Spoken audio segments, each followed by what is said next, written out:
We've been taught that building your brand means picking your niche and finding your corner of the market, the part that's different from everyone else. We've been taught to speak to your avatar and own your segment and be the brand of a very specific kind of person and be that hero to no one else. We're going to talk about why that's wrong.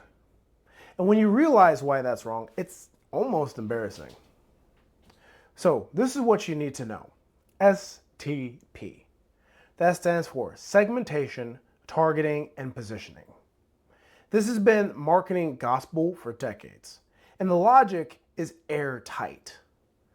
To break into the market, you have to take the market, break it into segments based on need, behavior, or demographic, target that segment that fits your brand, right? And then position yourself as the obvious choice for that segment.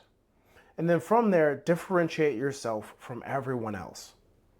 If you do that well, you're supposed to end up with a defensible piece of the market and a very specific audience. And that's how you're taught to define a brand, by the specific hole that in the market that you fit into that your competitors don't. And that makes sense. It's intuitive and is taught in every marketing course. And it explains a lot of what you see on the surface. Different brands, different messaging, different customers who swear by their choice. But that's not how you grow a brand. What Sharp says, and when he looked at real purchase data instead of survey intentions, the picture of STP begins to shift some. Take Colgate and Crest, for example, two of the biggest toothpaste brands in the US. In the book, he cites that Crest has, for this conversation, 38% loyalists, 46% switchers, and 16% one-time buyers. Colgate, on the other hand, has 21% loyalists, 68% switchers, and 11% one-time buyers. On the surface, that looks like STP worked exactly as promised. Crest built a bigger loyal base that differentiated itself, won its segment, while Colgate is fighting for the scraps. But if you look at the switchers and what they actually believe, you'll find something interesting. Of the people who switched to Crest, 68% said that Crest was their preferred brand.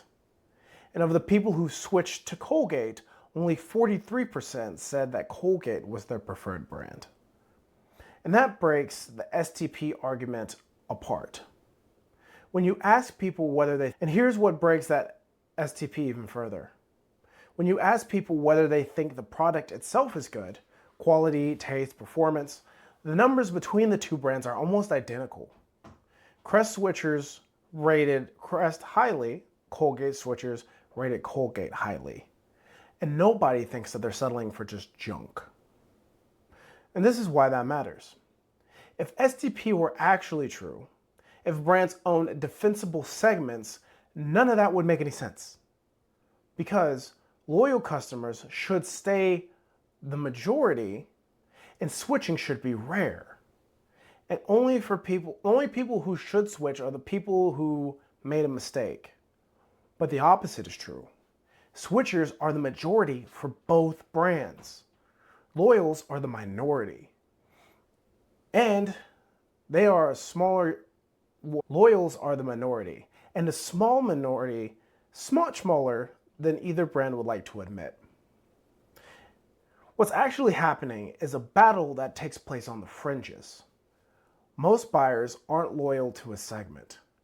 They're floating between a small number of brands that they consider to be good enough. They'll buy whichever one is available on promotion or in front of them that week. Crest is winning because they have a bigger and more available front of mind strategy. The one sitting, Crest isn't winning because it outpositioned Colgate. Crest is winning because it's a bigger or more available brand than Colgate is. More often, the one that is sitting on the shelf when the switcher is ready is the one that they're going to buy. The switching traffic between the two brands runs both directions in roughly a similar proportion, meaning just as many people are going to Crest as there are going to Colgate. This isn't the two brands defending a fortress, it's the two brands sharing the same pool of undecided buyers, and the bigger one gets more traffic simply by being more available. And there's a second wrinkle that Sharp points out, and that is that people are less consistent than they think that they are. Someone who told a researcher that Crest was his preferred brand may, at the next purchase, grab Colgate and tell the researcher that that is their preferred brand. Preference isn't a fixed identity. It's whatever is true in the moment when they're standing in the aisle. So how do you apply that to your gym? And this is actually huge for CrossFit gyms. You've probably been told to define your ideal athlete, your avatar, and build everything around speaking to that one athlete. And if you do that well, here's what actually happens. The people who match that athlete become fiercely loyal. They feel seen, they tell their friends, and they become your evangelists. That's real. And that's not a myth. That's what grows your brand. A little. Speaking to your avatar and owning your segment is what makes your loyalists loyal. But it's not what grows your brand on a scalable measure.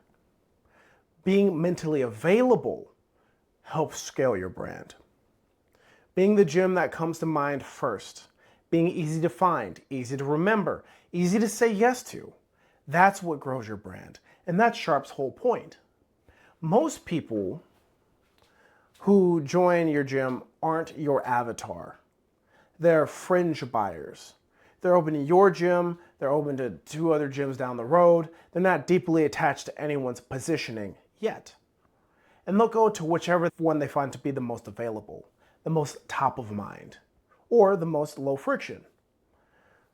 When they're finally ready to start, you don't win them by refining your avatar further. You win them by being the name that's already sitting in their minds when the moment comes for them to decide what gym to go to. So the real question becomes not who is my avatar? It's when someone is thinking about a gym, are they thinking of me? Or am I even in the running? Positioning wins you loyals. Availability wins you the fringe. And the fringe is bigger than the loyals every single time. With all that being said, you have to consider both who it is you are specifically trying to reach to get your loyalists and evangelists, and am I available to everyone so people can come to me who are on the fringes. If you want help building both, if you want a brand that people remember and a presence that makes you easy to find when the time comes to make the choice, that's what we do at Enoch Marketing. You can reach us at enochmarketing.com, follow us here, follow us on Instagram. The links are all below, and have a great day.